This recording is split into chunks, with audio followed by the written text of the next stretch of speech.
I drove to the medical center when my wife collapsed during work. Upon arriving, I stood frozen. She had company. A younger man was carefully feeding her soup while calling her darling. For nearly 3 decades, I'd entrusted Betty with complete authority and over everything. Our wealth, our future, our entire existence. They believed I was simply a gullible spouse who wouldn't strike back. Their hidden romance was about to end. What I executed afterward devastated both of them. Before I tell you how I responded to this betrayal, hit that like button and tell me in the comments, what city are you watching from? Because what I did next will shock you. The call came at 3:17 on a Tuesday afternoon while I was reviewing blueprints at the Belmont construction site. Linda Peterson's voice cut through the machinery noise. Mr. Calder, I'm sorry to inform you that your wife collapsed at work. She's been taken to Vanderbilt Medical Center. My hard hat hit the concrete. 29 years of marriage, and Betty had never mentioned feeling unwell. She'd been her usual energetic self, rushing off to First Tennessee Bank each morning with coffee and that bright smile I'd fallen in love with. What happened? I asked, signaling my foreman I was leaving. She collapsed during our quarterly meeting. Low blood sugar, they think.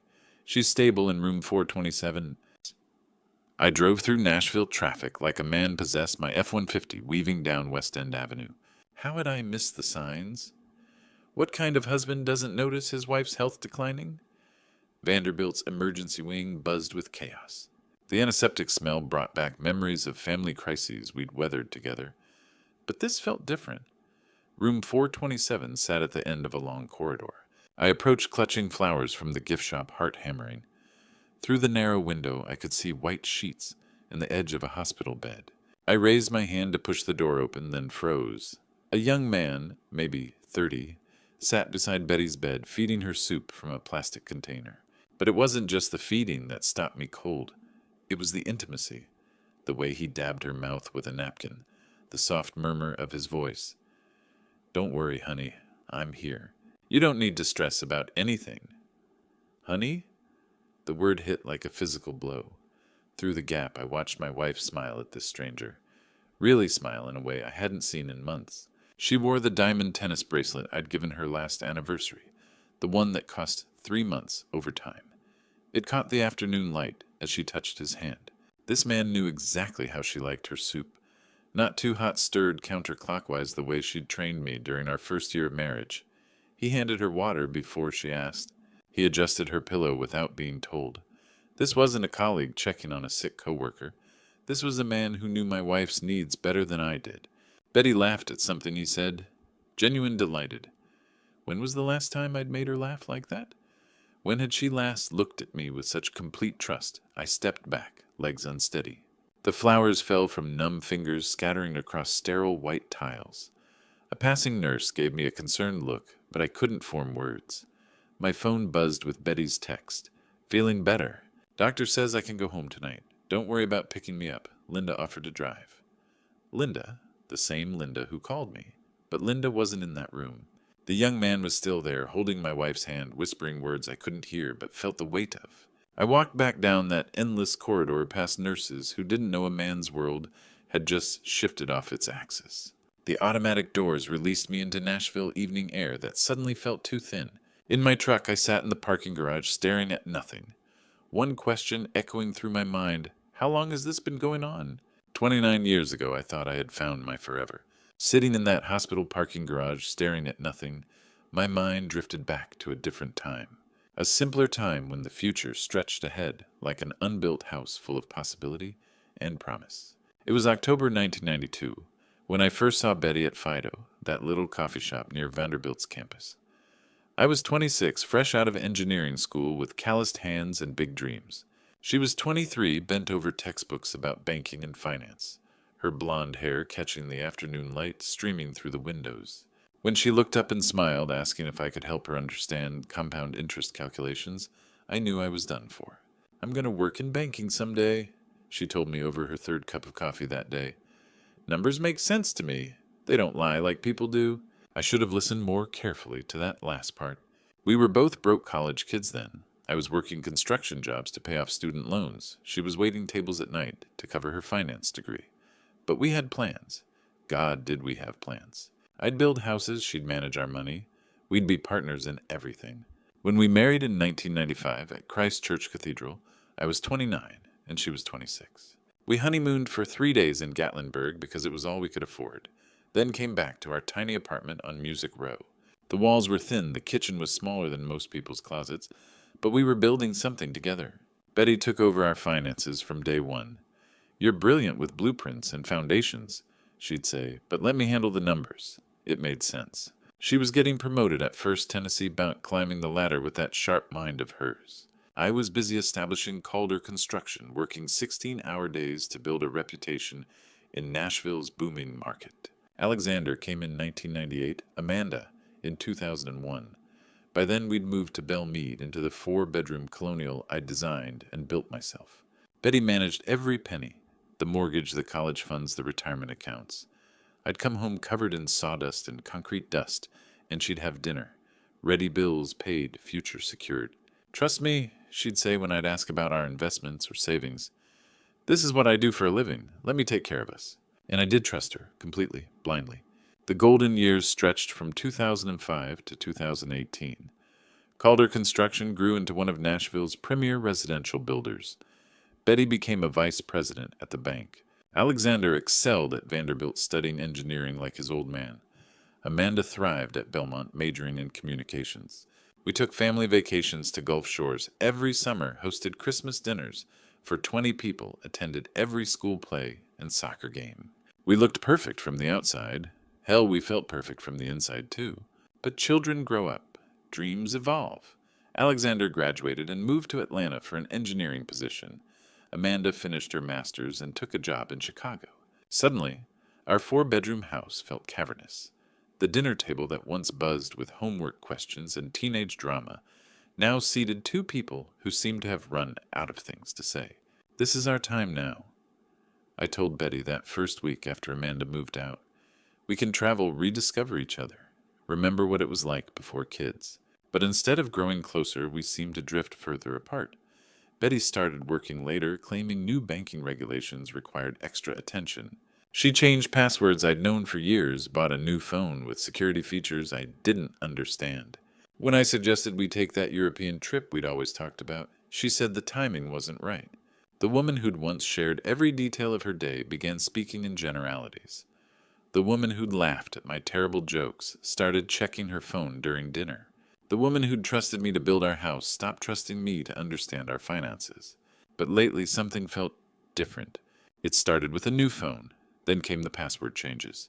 6 months ago, Betty walked into our Belmead kitchen carrying a sleek new iPhone, the latest model, with all the bells and whistles.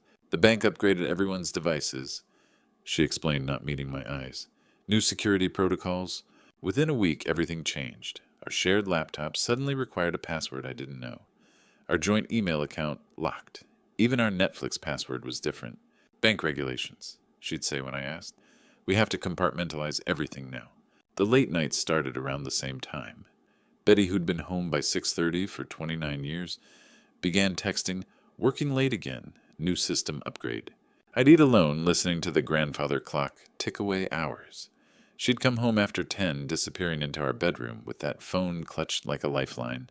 The first time I heard the name Beckett, I was half asleep. Past midnight, her phone buzzed. She slipped out of bed and padded into the hallway. "Beckett, I can't talk long," she whispered. "Ezra's right here." My blood turned cold. In 29 years, Betty had never taken secret phone calls. The next morning, I asked casually, "Who's Beckett?" "Beckett from IT department. He's helping me with cybersecurity issues." Beckett from IT. It sounded reasonable, but something in her tone made my engineer's mind start calculating angles that didn't add up. I started paying attention, really paying attention. Her phone became an extension of her hand. She'd text during dinner, smiling at messages I wasn't allowed to see. When I'd enter her room, she'd flip it face down. The woman who used to read me funny memes now guarded her screen like state secrets. Then came the AirPods.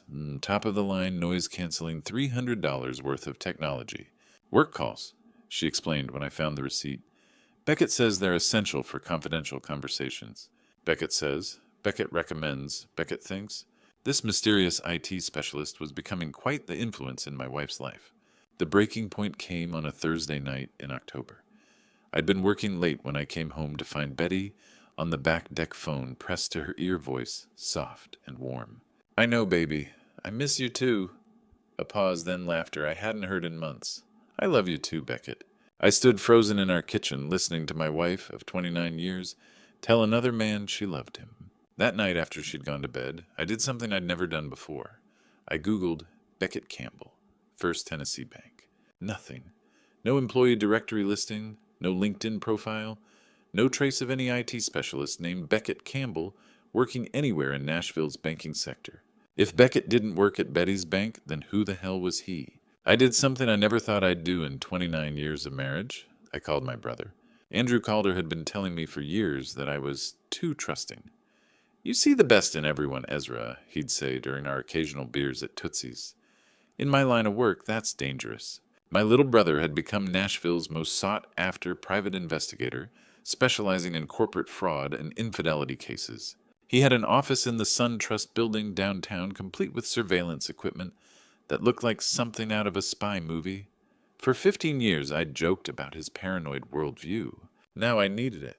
"Beckett Campbell," I said, sliding across his desk the notes I'd made. "That's all I have." Andrew studied my handwritten timeline, the phone changes, password locks, late nights, secret calls. His expression grew darker with each detail. "Ezra, if she's hiding something, it's bigger than just an affair. Women don't change their entire digital footprint for romance. They do it for money." The word hit me like a sledgehammer. Money. Our money. The money Betty had controlled completely for 29 years. "Give me a week," Andrew said, "and prepare yourself. You might not like what I find." 7 days later, I sat in that same downtown office staring at a manila folder, thick with surveillance photos and background reports. Beckett Campbell, 29 years old. Andrew began spreading documents across his desk like a dealer shuffling cards. Freelance cybersecurity consultant. No criminal record, but his client list reads like a who's who of Nashville's shadiest financial operations. The photos showed a young man with dark hair and an expensive watch, the kind of guy who looked comfortable in both boardrooms and nightclubs. He lived in a luxury apartment at the Gulch, Nashville's tech district, driving a BMW that cost more than most people's annual salary. "He doesn't work for First Tennessee Bank," Andrew continued, "but he's had contracts with 6 different Nashville banks in the past 2 years, always short-term consulting gigs, always involving security upgrades that seem to coincidentally precede unusual account activity." My hands clenched into fists. "What kind of account activity?" "The kind that gets people fired or arrested." Andrew flipped to the next page. "Here's where it gets interesting. Beckett Campbell specializes in what he calls gray area financial consulting. He helps people move money in ways that are technically legal, but ethically questionable. Offshore accounts, cryptocurrency transfers, trust fund manipulations." The room felt like it was tilting. "And Betty, that's what we're going to find out." For the next 3 days, Andrew and I conducted surveillance like something out of a detective novel. We followed Beckett from his Gulch apartment to various coffee shops around Nashville, documenting his meetings, photographing his contacts. On Wednesday afternoon, we hit pay dirt. Music row 3:30 in the afternoon. Beckett sat at a corner table at Frothy Monkey laptop, open, looking like any other tech professional, working remotely. Then Betty walked in. Through Andrew's telephoto lens, I watched my wife of 29 years greet another man with a familiarity that made my stomach turn. Not just a kiss on the cheek, a real kiss, the kind married people share when they've been apart too long. But it was what happened next that changed everything. Betty reached into her purse and pulled out a small USB drive and what looked like bank documents. She slid them across the table to Beckett, who examined them briefly before tucking everything into his laptop bag. Andrew's camera clicked rapidly, capturing every moment. "Got it," he whispered, lowering the camera. Whatever she just gave him, it wasn't a love letter. I stared at the photos he'd just taken. Clear images of my wife handing over what appeared to be confidential bank materials to a man who specialized in financial manipulation. Those weren't love letters she was passing him. Those were bank documents. The numbers didn't lie, but my wife of 29 years did.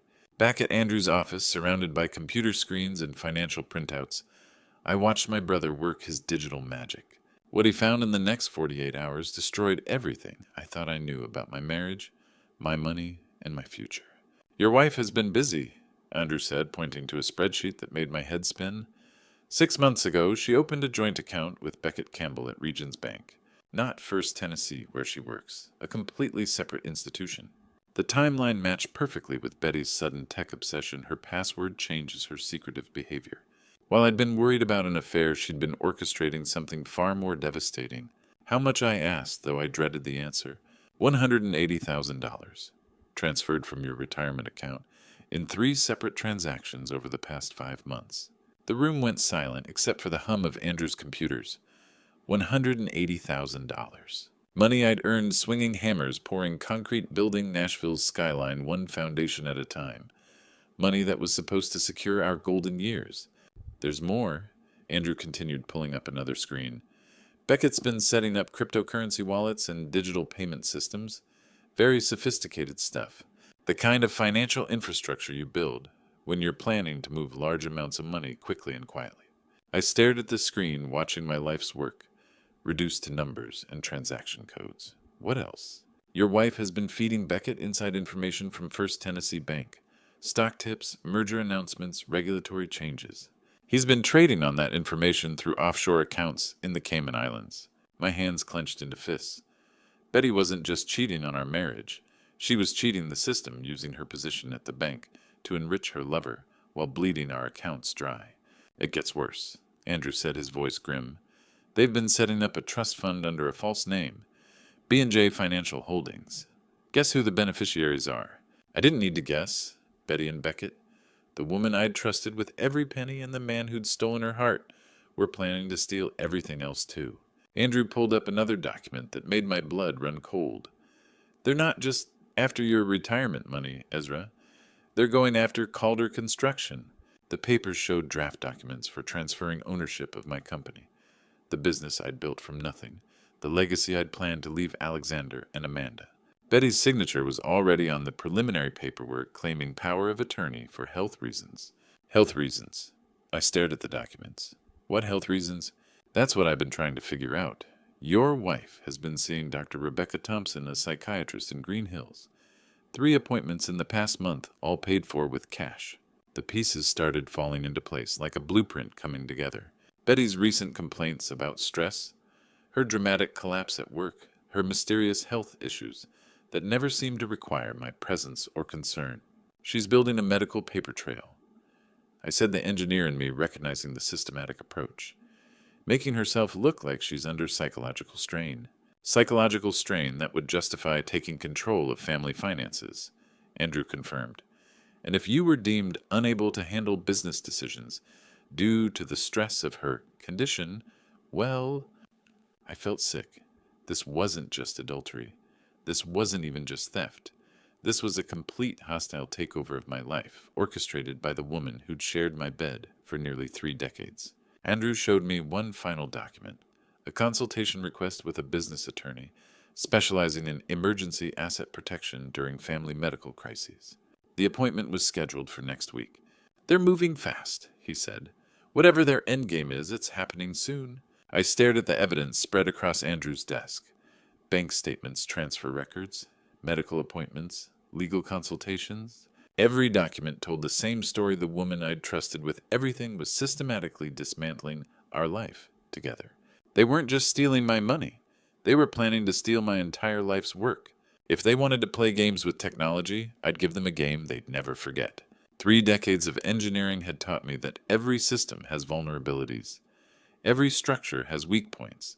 And every plan, no matter how clever, leaves traces for those who know how to look. Andrew and I spent the next week turning my house into a surveillance operation that would make the NSA proud.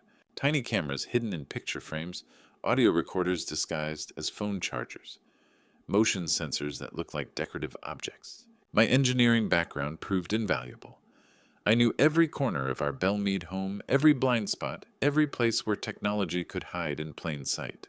Your wife thinks she's tech-savvy now, Andrew said, installing a device that looked like a regular electrical outlet. But she's still thinking like an amateur. Beckett's taught her just enough to be dangerous, not enough to be careful. We planted recording devices in Betty's car, her purse, even her work bag. The woman who'd become so protective of her digital privacy had no idea that every conversation, every phone call, every whispered plan was now being documented with crystal clarity. The hardest part was acting normal. For 5 days, I played the role of the oblivious husband while my marriage crumbled in high definition around me.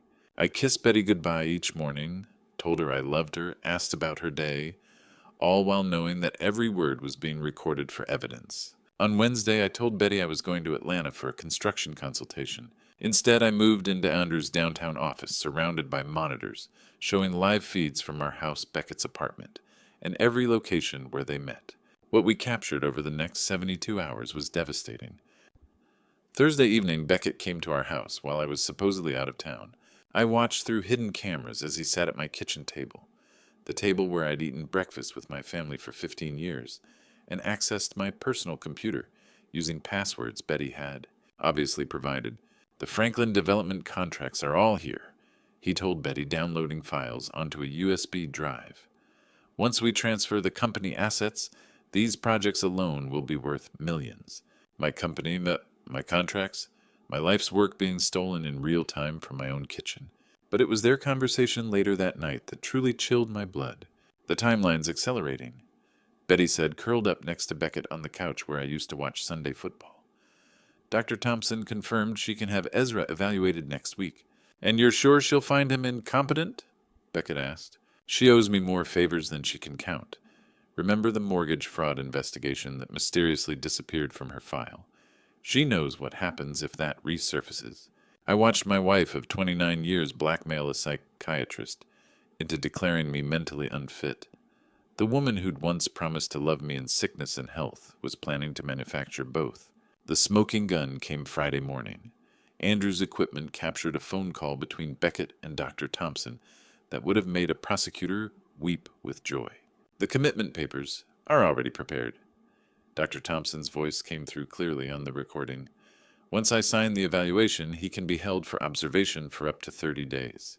That should give you enough time to transfer everything. And if he fights it? Beckett asked. Who's going to believe a man who's been declared mentally incompetent by a licensed psychiatrist? Especially when his own wife is the one requesting the evaluation. I sat in Andrew's office, staring at the monitors, listening to them plan my imprisonment with the casual efficiency of people discussing weekend plans. They weren't just stealing my money or my business. They were planning to steal my freedom, my sanity, my very identity. The final piece of evidence came that afternoon. Betty, thinking she was alone in the house, made a call that sealed her fate. Everything's in place, she told someone, presumably Beckett. Once Ezra's declared incompetent, everything transfers to me. The house, the business, the retirement accounts, all of it. He'll be locked away and will be free to start over with more money than we ever dreamed of. 29 years of project management had taught me how to execute a plan flawlessly.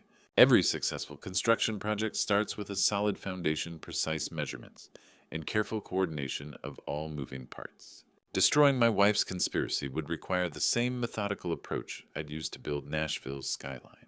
Catherine Walsh came highly recommended by Andrew's network of attorneys, who specialized in financial fraud cases. Her downtown office overlooked the Cumberland River, and her wall displayed certificates from prosecutions that had sent white-collar criminals to federal prison. This is comprehensive, she said, reviewing the evidence Andrew and I had compiled. Audio recordings, video surveillance, financial transaction records, medical fraud, documentation. Mr. Calder, your wife, and her accomplice have committed enough crimes to put them away for decades. I don't want them in prison, I said. I want them exposed, publicly, completely. I want everyone who ever trusted them to see exactly who they really are. Catherine smiled. It wasn't a pleasant expression. Then we're going to need an audience. The plan crystallized over the next 2 days. A family dinner at our Belle Meade home, ostensibly to celebrate Alexander's recent promotion and Amanda's new job. Nothing unusual about that. We'd hosted dozens of such gatherings over the years. But this dinner would be different. I called Alexander in Atlanta first. Dad, is everything okay? He asked when I mentioned the important family announcement. Everything's going to be fine, son. Just trust me. Can you be here Saturday evening? It's important that both you and Amanda are present. Amanda was harder to convince. At 23, she had her mother's suspicious nature when it came to family gatherings. What's this really about, Dad? You sound strange. Just come home, sweetheart. Your mother and I have something we need to discuss with the family. The guest list grew strategically. Betty's parents driving down from Bowling Green, My business partners from Calder Construction, the Hendersons from next door who'd been friends for 15 years, Dr. Patricia Mills, our family physician, even Linda Peterson from Betty's Bank, the same Linda who'd called me about Betty's collapse. "Why are we inviting so many people?" Betty asked when I showed her the list. "It's been too long since we've had a real gathering," I said, kissing her forehead like I had 1,000 times before. "Besides, if we're making important announcements about our future, shouldn't our closest friends and family be here to support us?" She smiled and squeezed my hand. "You're right. It'll be wonderful. If she only knew."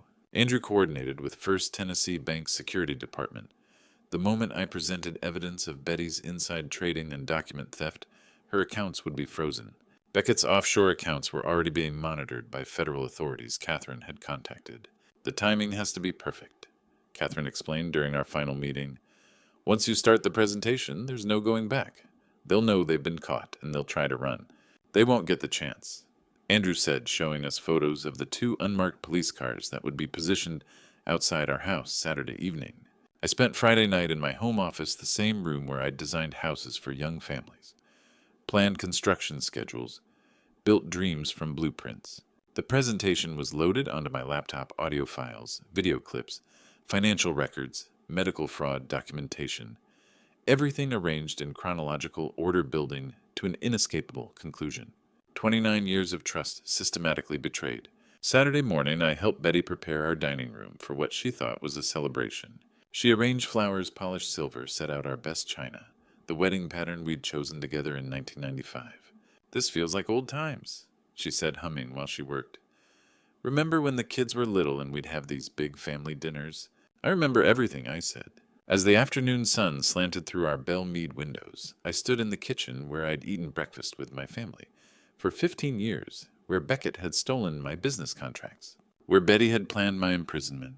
Tonight it would all end. Saturday evening, the last supper of my 29-year marriage. The table was set. The guests had arrived, and my wife had no idea she was walking into her own execution. Our Belle Meade dining room had never looked more elegant. Betty had outdone herself with the preparations: fresh flowers from Cheekwood, our finest china candles, casting warm light across faces I'd known for decades. Alexander looked handsome in his navy suit, Amanda radiant in the dress she'd bought for her new job in Chicago. Even Betty's parents seemed relaxed, chatting with the Hendersons about their recent cruise. If they only knew what was coming. Betty moved through the evening like a woman without a care in the world. She laughed at my business partner's jokes, complimented Linda Peterson on her new haircut, played the perfect hostess role she'd mastered over 29 years of marriage. At 7:30, as we finished the main course, I stood up and tapped my wine glass. "Before we move to dessert, there's someone else joining us tonight," I announced. "Someone Betty knows very well." Betty's fork froze halfway to her mouth. "Ezra, what do you mean?" As if on cue, Beckett Campbell appeared in the dining room doorway. Andrew had been coordinating his arrival perfectly. He looked every inch the successful young professional in his expensive suit, but his confident smile faltered when he saw the room full of people. "Beckett Campbell, everyone," I said, gesturing toward him with mock courtesy. "Betty's business associate." The color drained from Betty's face. "Ezra, I don't understand. Why is Beckett here?" "Because this concerns him too," I said calmly. "Please, Beckett, have a seat. We were just about to discuss some very interesting business arrangements." Beckett remained standing, his eyes darting between Betty and the exits. "I think there's been some misunderstanding. I should go." "Oh, but you can't leave now," I said, my voice still pleasant. "Not when you're such an integral part of tonight's presentation." The room had gone silent. Alexander and Amanda exchanged worried glances. Betty's parents looked confused. The Hendersons shifted uncomfortably in their chairs. I walked to the sideboard where my laptop waited. "You see, everyone, I have something very important to share about my marriage, about trust, about betrayal, and about what happens when people think they're smarter than everyone around them." "Ezra, please," Betty whispered. "Whatever you think you know." "I don't think, Betty. I know." I opened the laptop. "And now everyone else will know too." The first audio clip filled our dining room with crystal clarity. Betty's voice discussing Dr. Thompson's willingness to declare me mentally incompetent. The silence that followed was deafening. Beckett bolted for the door, but Andrew stepped into view, blocking his path. Through the windows, we could see the unmarked police cars positioned outside. "This is your voice planning to have me committed to a psychiatric facility so you could steal everything I've worked for. I continued playing more recordings. The room erupted in gasps and shocked murmurs. Alexander stood up abruptly. Mom, tell me this isn't real. But Betty couldn't speak. She sat frozen, watching 29 years of lies unravel in front of everyone she'd ever claimed to love. I showed them everything, the financial records, the stolen money, the business contracts Beckett had accessed from my own computer. I played their conversations about offshore accounts and fake medical evaluations. This is insane. Betty finally found her voice. Ezra, you're having some kind of breakdown. Then explain this, I said, playing her final recorded conversation where she discussed having me locked away so they could start over with my money. Amanda was crying, but she walked around the table and hugged me fiercely. Dad, I'm so sorry. We had no idea. Alexander's jaw was set in grim determination. What do you need from us? Catherine Walsh appeared as if on cue, carrying legal documents. Mrs. Calder, you're being served with divorce papers. Mr. Campbell, the police would like a word. 6 months later, I sat in my new apartment overlooking the Cumberland River, learning to trust again. Beckett was serving time for financial fraud. Betty's banking career was over. Dr. Thompson had lost her license. Calder Construction was thriving under new management structures. I'd started dating a kind widow from my church who understood that some betrayals take time to heal from. The numbers hadn't lied, but more importantly, neither did I, not anymore. Looking back on this betrayal story, I realized my biggest mistake was trusting without verifying for 29 years. I confused blind faith with true love, thinking that questioning meant doubting. But real partnership requires both trust and transparency. This betrayal story taught me that when someone truly loves you, they welcome your questions, not hide behind passwords. They build your future together, not secretly destroy it. They protect what you've created, not scheme to steal it with someone half their age. Like the grandpa stories my father used to tell me. This one carries hard-earned wisdom. Never give anyone complete control over your life's work without accountability.